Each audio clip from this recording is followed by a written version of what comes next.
Hello friends, मैं Arvind Sonkar, diet प्रवक्ता झांसी। आज हम लोग डीएलएड सेकेंड सेमेस्टर के अंतर्गत पूर्ण संख्याओं पर संक्रियाओं के प्रगुण के बारे में जानेंगे। इसके पहले हम लोगों ने पूर्ण संख्या क्या होती है, पूर्णांक संख्या क्या होती है, प्राकृतिक संख्या क्या होती है, उसके बारे में जाने थे। एक बार फिर से पूर्ण संख्या के बारे में हम लोग जान जाते हैं। पूर्ण संख्याएं क्या होती हैं? जब प्राकृतिक संख्या में 0 आ जाता है, जैसे 1, 2, 3, ये सब क्या है? प्राकृतिक संख्या है। अगर इसी में अगर 0 आ जाता है तो ये हो जाता है पूर्ण संख्याओं। ये सब क्या हो जाती हैं? पूर्ण संख्याएं हो जाती हैं। तो हम लोग पूर्ण संख्याओं पर आधारित उसके प्रगुण के बारे में जानेंगे।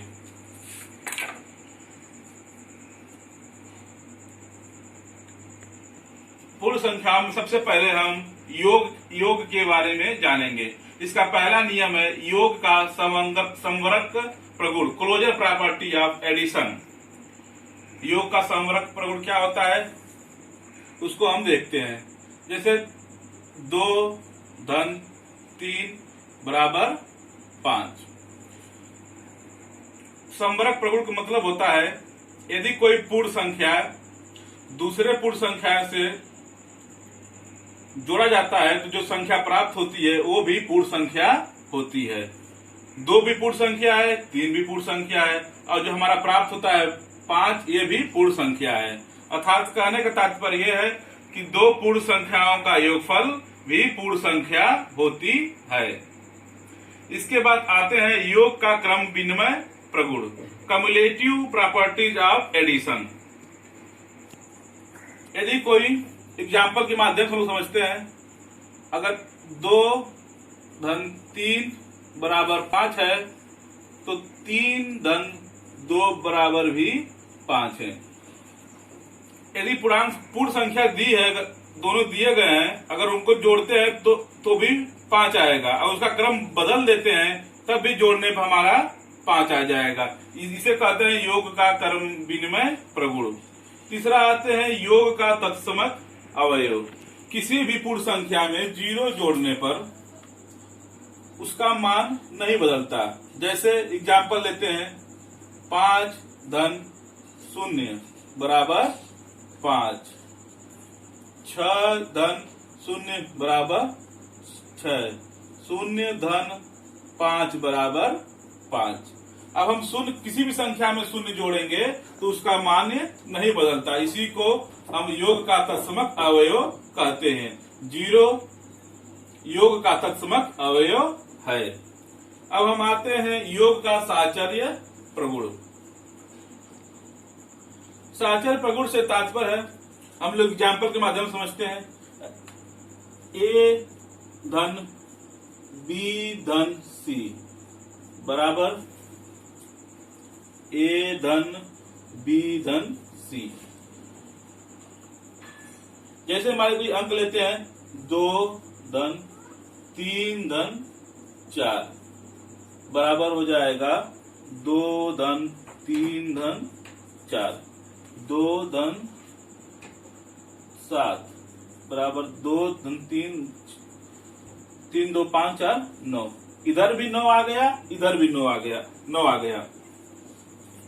तो इसके अगर स्थान परिवर्तन कर देते हैं तब भी इसके गुण योग नहीं बदलता है। जैसे B धन C इधर भी लिया है, तो B धन C हम पहले ले लेते हैं। B धन C धन A बराबर A धन B धन C। अगर B प्लस C को हम इधर करके फिर A जोड़ते हैं तब भी उसका मान वही रहेगा, A धन B धन C। इसी को योग का साहचर्य प्रगुण कहते हैं। अब इसके बाद आते हैं हम लोग घटाने पर। घटाने के क्या प्रगुण हैं?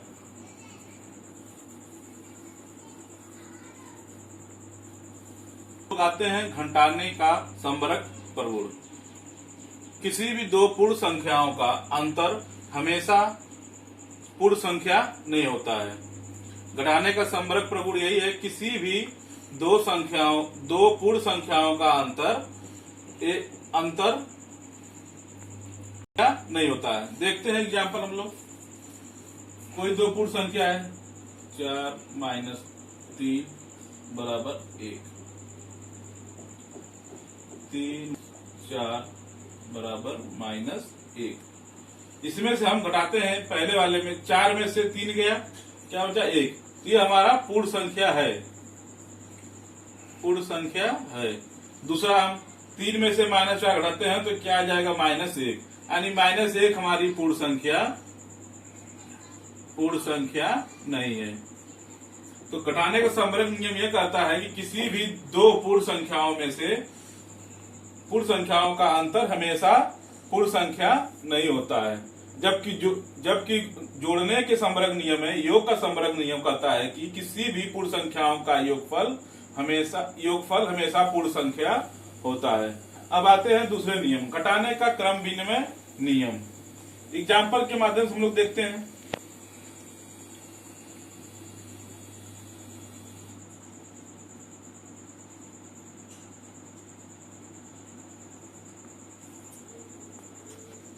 क्रम विनिमय नियम हम लोग देखते हैं एग्जाम्पल के माध्यम से। 4 में से 3 गया, क्या बचा 1। यही हम 3 में से 4 हटाएंगे तो -1। यदि हम इसका क्रम बदल देते हैं, इसको पहले एक बार इसको बाद में रखते हैं, एक बार पहले रखते हैं, तो उसका जो उत्तर आता है वो अलग अलग हो जाता है। अतः घटाने में क्रम विनिमय नियम का पालन नहीं होता है, लागू नहीं होता है। अब हम आते हैं घटाने का तत्समक अवयव। तत्समक अवयव एग्जाम्पल देखते हैं। 5 में से 0 घटाएंगे तो 5, और 0 में से 5 घटाएंगे तो -5। अतः इसमें भी शून्य, घटाने में भी तत्समक अवयव नहीं है। दोनों का जो उत्तर आता है अलग अलग आता है, इसलिए हम कह सकते हैं कि शून्य घटाने का तत्समक अवयव नहीं है। अब आते हैं हम लोग हैं घटाने का साहचर्य प्रगुण।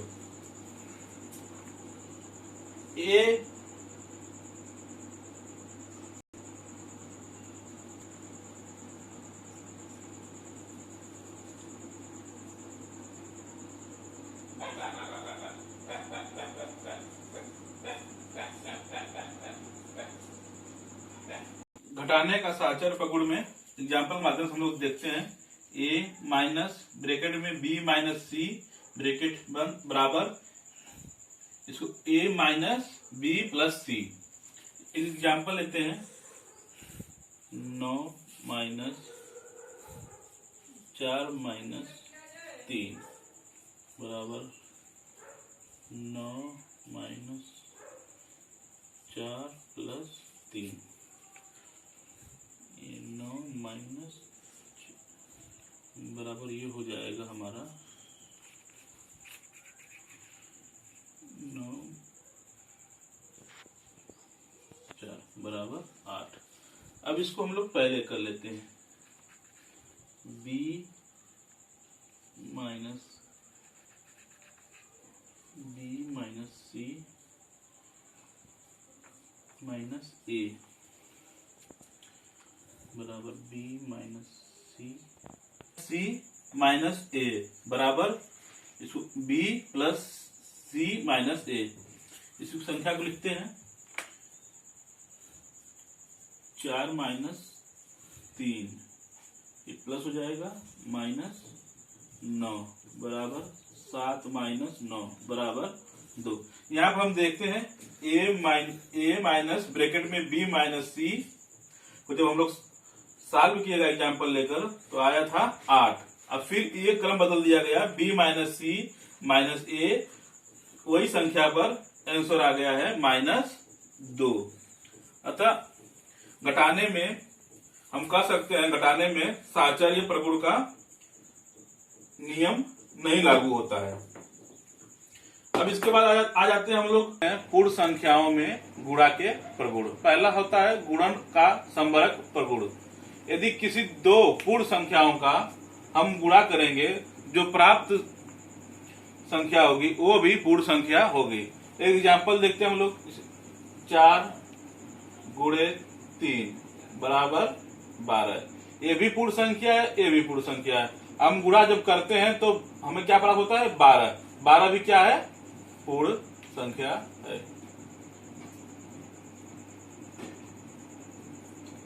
एक एग्जाम्पल और लेते हैं। 6 गुणे 5 बराबर 30। ये भी पूर्ण संख्या है, ये भी पूर्ण संख्या है। जब हम दोनों का गुणा करते हैं तो हमारा क्या आता है? 30। ये भी क्या है? पूर्ण संख्या है, पूर्ण संख्या है।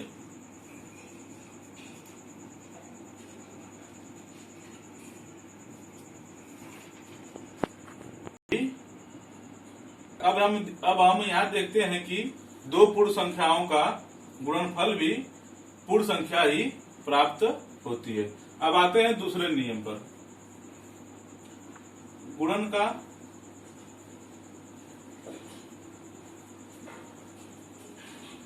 क्रम विनिमय नियम।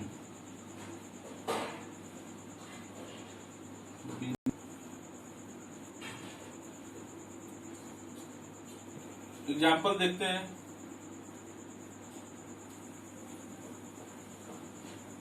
6 गुणे 5 बराबर 30। अब इसका क्रम बदल देते हैं। 5 गुणे 6 बराबर 30। यहाँ हम देखते हैं कि दो पूर्ण संख्या है, पूर्ण संख्या है, यदि उसका गुणा करते हैं तो जो उत्तर आता है उसका क्रम बदलने पर भी वही संख्या आती है। अतः हम देखते हैं कि गुणन में क्रम विनिमय प्रगुण का पालन होता है।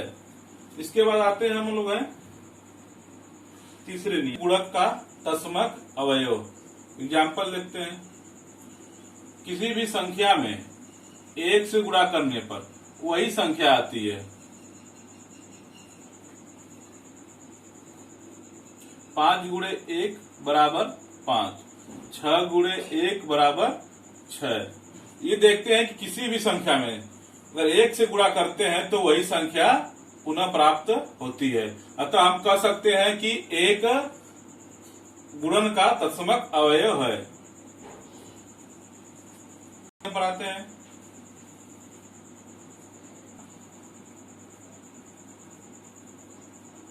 साहचर्य प्रगुण।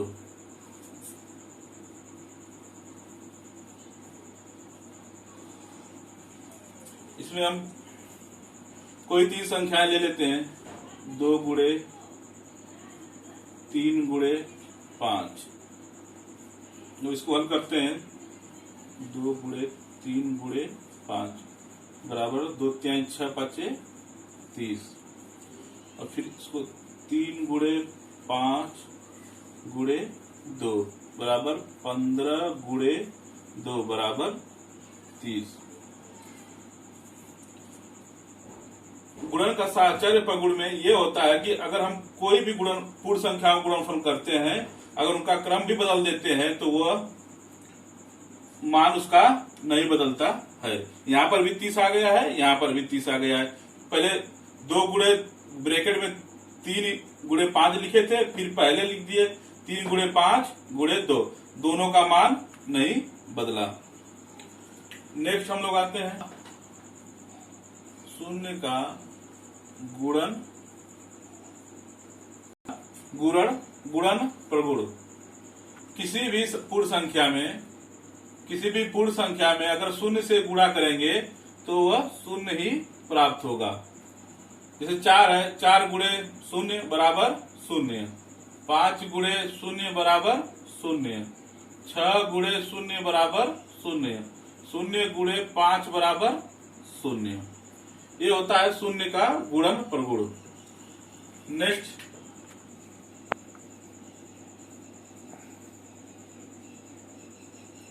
गुणन संक्रिया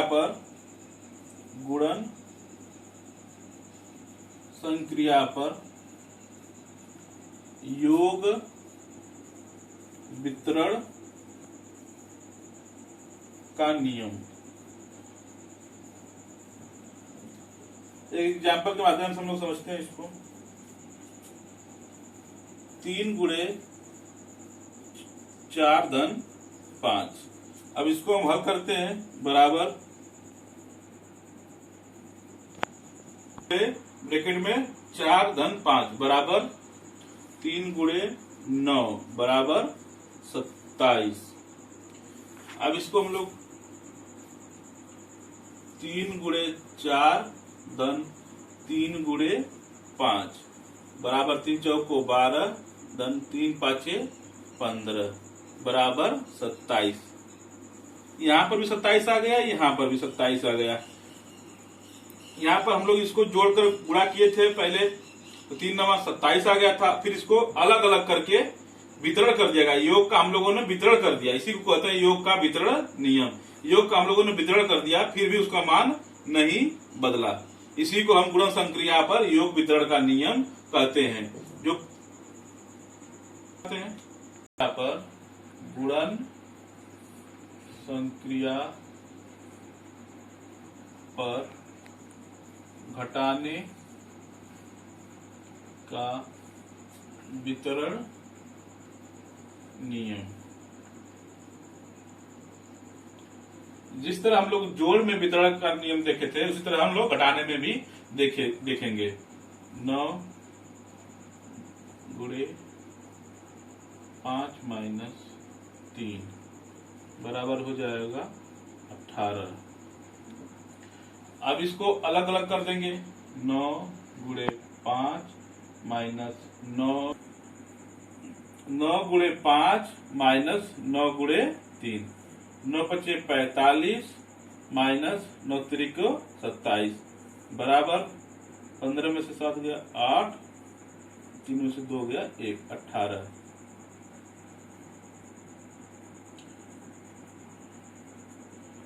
आ गया, यहाँ पर भी 18 आ गया और यहाँ पर भी 18 आ गया।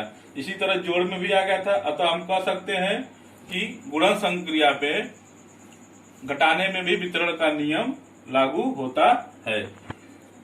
तो देखते हैं पूर्ण संख्या में भाग के प्रगुण। पहला लेते हैं भाग की संक्रिया में, भाग की संक्रिया में संवर्ग प्रगुण। दो संख्याएं ले लेते हैं 3, 5। अब इसमें हम 3 में 5 से भाग देंगे तो ये पूर्ण संख्या नहीं आएगी, पूर्ण संख्या नहीं आएगी। इसी तरह हम लोग 18 में 6 से भाग देंगे तो बराबर 3, यानी पूर्ण संख्या आ गई। इस तरह हम कह सकते हैं कि भाग की संक्रिया में हमेशा पूर्ण संख्या नहीं आती है। दूसरे वाले में आते हैं हम लोग।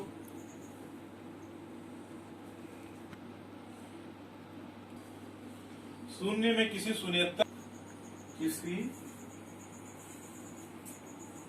शून्येतर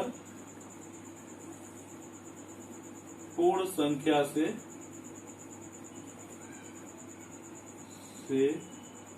भाग।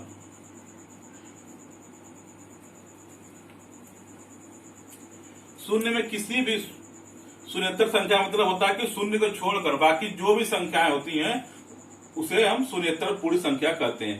शून्य के अलावा अगर हम 2 से भाग देंगे तो क्या आएगा? शून्य ही आएगा। शून्य से 5 से भाग देंगे क्या आएगा? शून्य ही आएगा। किसी भी 8 ले लेंगे, शून्य में हम 8 से भाग देंगे तो क्या आएगा? शून्य।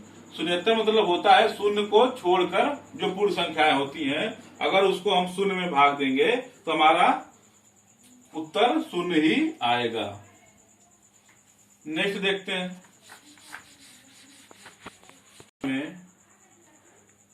पूर्ण संख्या में 1 से भाग देने पर, 1 से भाग देने पर भागफल वही पूर्ण संख्या प्राप्त होती है, पूर्ण संख्या प्राप्त होती है। अगर हम 5 में 1 से भाग देंगे तो 5 ही आएगा। अगर 6 में 1 से भाग देंगे तो 6 ही आएगा, यानी यही पूर्णांक संख्या हमारा भागफल हो जाएगी। नेक्स्ट देखते हैं, किसी शून्येतर पूर्ण संख्या में, किसी शून्येतर पूर्ण संख्या में, किसी शून्येतर पूर्ण संख्या में उसी शून्येतर पूर्ण संख्या से भाग देने पर, उसी शून्येतर पूर्ण संख्या में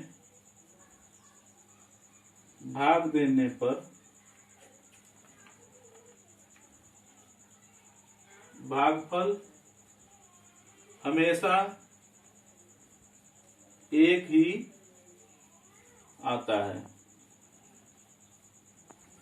एग्जाम्पल देखते हैं हम लोग। अगर हम किसान से भाग देंगे हमारा भागफल क्या आएगा, 1 आएगा। 6 में 6 से भाग देंगे तो हमारा भागफल क्या आएगा, 1 आएगा। 8 में 8 से भाग देने पर 1 ही आएगा। इसी तरह हम कोई भी संख्या लेते हैं, अगर a में 1 से भाग देंगे तो हमारा संख्या क्या आएगा, उत्तर भागफल क्या आएगा, 1 आएगा। आज हम लोगों ने पूर्ण संख्या के प्रगुण के बारे में हम लोगों ने जाना। धन्यवाद।